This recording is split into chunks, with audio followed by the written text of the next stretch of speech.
Je cherche les traces de ces années de guerre. Que faisait mon grand-père Lucien? Était-il lui aussi dans les tranchées allemandes? Je découvre la correspondance de sa femme, Gabrielle. Le 21 mai 1917, elle écrit à sa mère à Diedenhofen, c'est-à-dire Thionville, en Lorraine.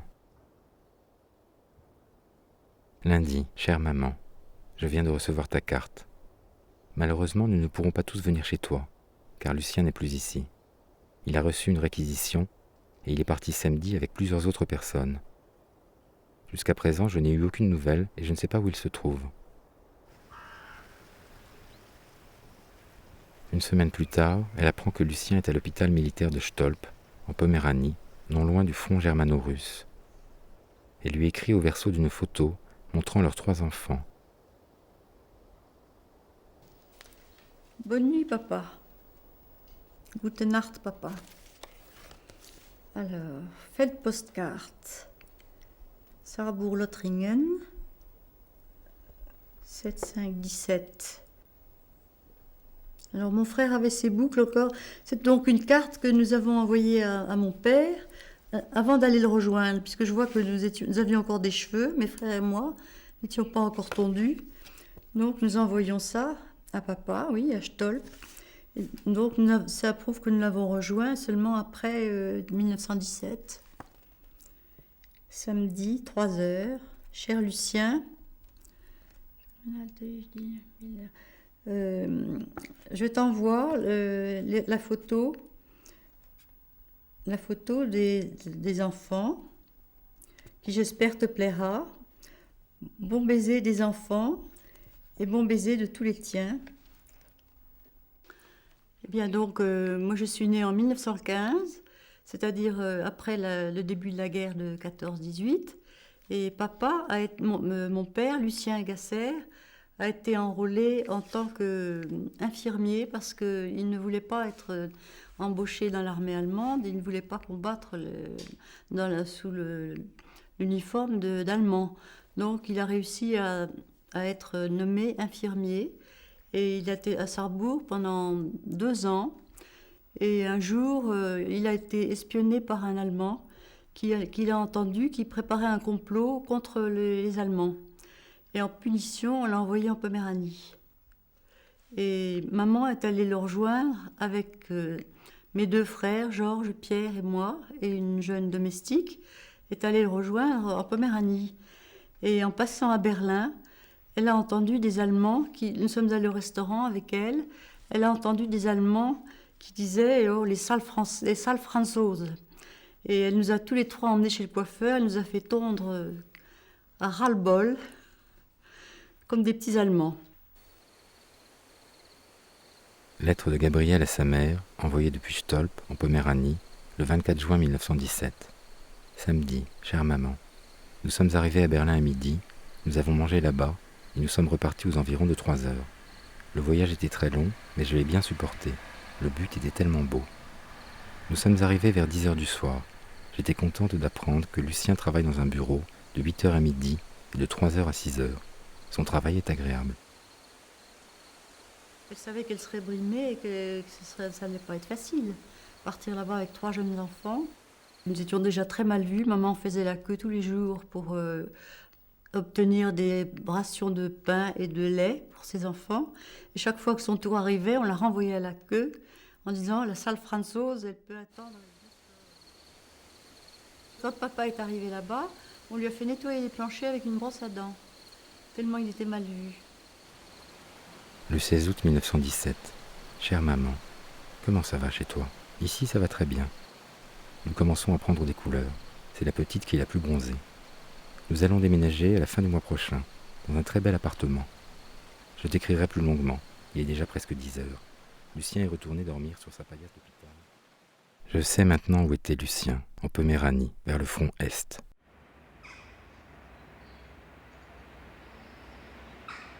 Et avant, à l'hôpital militaire de Sarrebourg, où il soignait les soldats du front Ouest.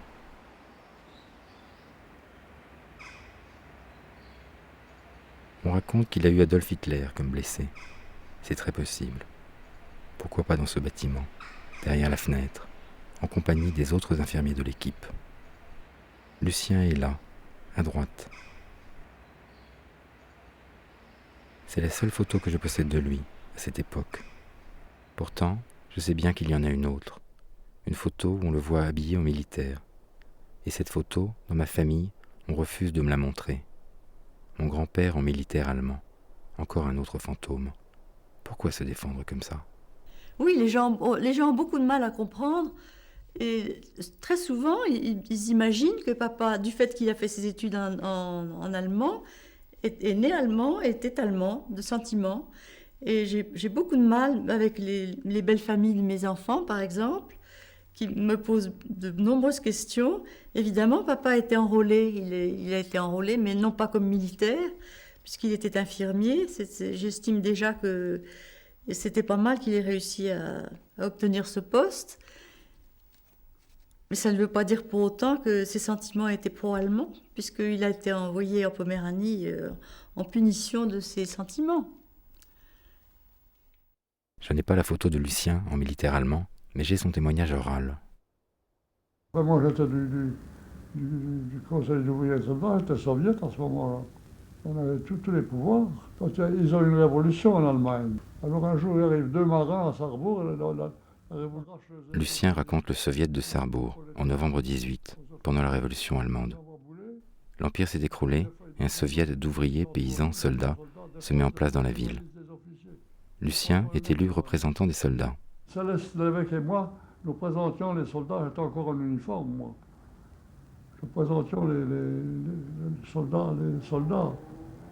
Mais il n'y avait pas de paysans, il y avait des ouvriers, il y avait tout plein, il y avait trompette qui comptaient comme ouvriers.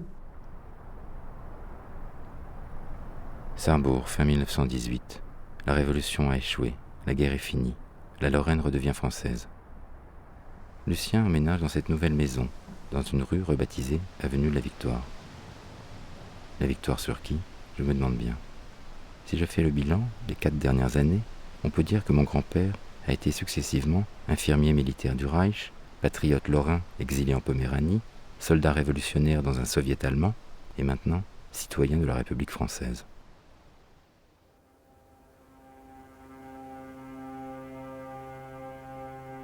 C'est probablement ça la continuité, la Syrie qui poursuit son chemin d'une nation à l'autre, l'entreprise qui traverse les soubresauts de l'histoire, la pérennité d'une famille. Je pense à mon arrière-grand-père, Louis. Il a fondé la Syrie et fait fortune sous le règne allemand. Pourtant, à sa mort en 1926, voilà ce que rapporte la presse. Toutes les autorités saluent le notable régional. Il a eu l'existence d'un bon Lorrain, c'est-à-dire d'un bon Français. Un bon Français.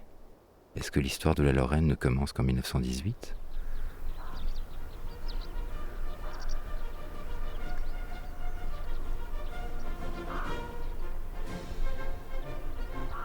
Ce nouveau département s'appelle la Moselle et on y parle officiellement le français. Comment peut-on changer de langue du jour au lendemain ? 3 enfants Gasser sont nés avant 18. Là, c'est quand ils partaient rejoindre leur père Lucien, en Poméranie. À Berlin, ils sont allés chez le coiffeur, pour ne plus avoir une tête de sale Franzosen. Seebad, le bain de mer. Les voilà sur la Baltique, en Poméranie. Bien sûr, tout ce petit monde parle allemand. Et apprend même à l'écrire. Tant que nous étions en Poméranie, nous n'avions pas le droit de parler français et nos parents nous obligeaient à parler allemand parce qu'ils étaient déjà très mal vus en tant qu'on connaissait leurs sentiments français et donc c'était pas possible que nous parlions autre chose que l'allemand.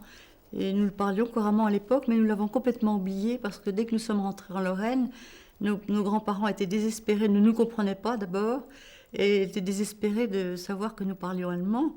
Et nous avons très vite appris le français et complètement oublié l'allemand que nous avons dû réapprendre après au cours de nos études. Résumons la situation. Madeleine et ses 2 frères reviennent de Poméranie en 1918.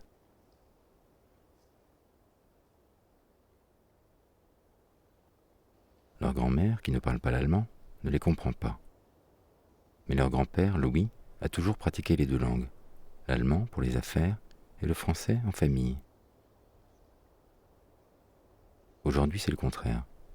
Louis fait ses affaires en français, mais il doit parler allemand avec ses petits-enfants.